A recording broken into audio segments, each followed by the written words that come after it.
It turns out Lindsey Graham didn't mean a word of what you're about to hear him say. So the point I'm trying to make is you don't even have to be convicted of a crime to lose your job in this constitutional republic if this body determines that your conduct as a public official is clearly out of bounds in your role. Thank God you did that. Because impeachment is not about punishment. Impeachment is about cleansing the office. Impeachment is about restoring honor and integrity to the office. That was Lindsey Graham when he was a member of the House Judiciary Committee, serving as one of the prosecutors in the Senate impeachment trial of President Bill Clinton. Lindsey Graham no longer believes anything that he said then about the principles involved in that impeachment. But some of the people on Graham's side of that case against Bill Clinton have remained consistent. One of them is Paul Rosenwig, who was one of the prosecutors working under Special Prosecutor Kenneth Starr. Paul Rosenwig is now one of the 800 former federal prosecutors who have signed a letter saying that they believe the Mueller report reveals a prosecutable case of obstruction of justice against President Trump. Paul Rosenwig will join us next. Our nation is indeed at a crossroads. Will we pursue the search for truth, or will we dodge, weave, and evade the truth? I am, of course, referring to the investigation into serious allegations of illegal conduct by the President of the United States, that the President has engaged in a persistent pattern and practice of obstruction of justice. Joining our discussion now is Paul Rosenzweig. He's the former senior counsel on the Special Prosecutor Kenneth Starr's team who prosecuted President Bill Clinton. He recently wrote that there is ample reason to begin an impeachment inquiry against President Trump. He's currently a senior fellow at the R Street Institute. And Paul, what is it like when you see people like Mitch McConnell, Lindsey Graham in the video from yesteryear, when you were on the same side of, you viewed the impeachment of a president the same way and the investigation of a president the same way, and to see them today with nothing but defensive comments, or more likely nothing to say about what President Trump has done? Cognitive dissonance. I mean, it's just, it's very difficult for me to understand how you could have held that view 20 years ago and yet today be unwilling to follow the logic of your past history.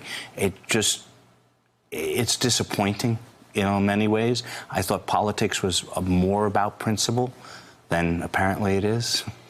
In the piece you wrote, I reviewed your review of what the obstruction evidence was against Bill Clinton, and some of it was just a conversation he had with one of the staff members right outside of his office door, where he would say to her, well, I didn't do anything with Monica Lewinsky, right? And he claimed that he was just refreshing his memory with her. He wasn't trying to tell her what to say. The Donald Trump obstruction evidence is much clearer and solid than that, isn't it?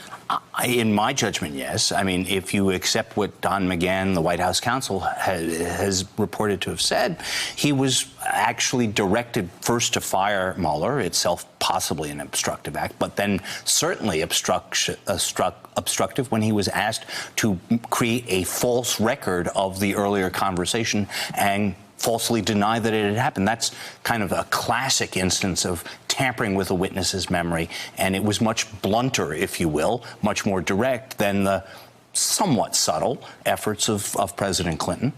You know, I wasn't any longer working in the Senate during the Clinton impeachment, but I had a lot of contact with Democratic senators. And I remember when they started the process, when they knew, oh boy, this impeachment case is coming to the Senate, we're going to be jurors.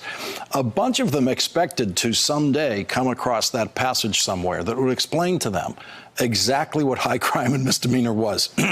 And I can remember actually Senator Moynihan, who was in his scholarly way, trying to find that one day, just saying to me, and it turns out it's whatever we say it is, meaning there is no judicial review about it, so it's really kind of up to them. And what his position was, and many Democrats was, they weren't contesting the evidence at all. They didn't contest any of the evidence that you presented. They simply said, we hear you, we hear your case, we don't believe this rises to the level that deserves removal. And so that's not what we get from Republicans. Republicans are saying there's nothing here. Lindsey Graham is saying there's nothing here. I think that's right. I mean, it would be more sensible and perhaps consistent to say, I hear you, the evidence is fair, but it doesn't rise to a level of impeachment. We shouldn't put the country through that. There's an election coming up, as your last set of guests said, that will really decide the issue, so let's leave it to them. Those are all plausible arguments, but to deny, as Attorney General Barr did, the actual import of the facts and to say that this does not constitute obstruction when on a weaker set of facts 20 years ago, people said, oh, that's definitely obstruction of justice, is to blink reality, I think. So there's no question in your mind that the obstruction case against Bill Clinton was, which you prosecuted, was weaker than the obstruction case against Donald Trump? I thought both were strong, but if you're kind of measuring their meritoriousness, the pervasiveness of the president's activities today, and as we said, the bluntness with which he proceeded, the kind of directive nature of it, makes this, in my judgment, certainly an easier case to prove. I'll put it that way. Paul Rosenzweig, thank you very much for joining us tonight. Thanks for having me. Appreciate it. Thanks for checking out our YouTube channel. Subscribe by clicking on the button below for more from The Last Word and the rest of MSNBC.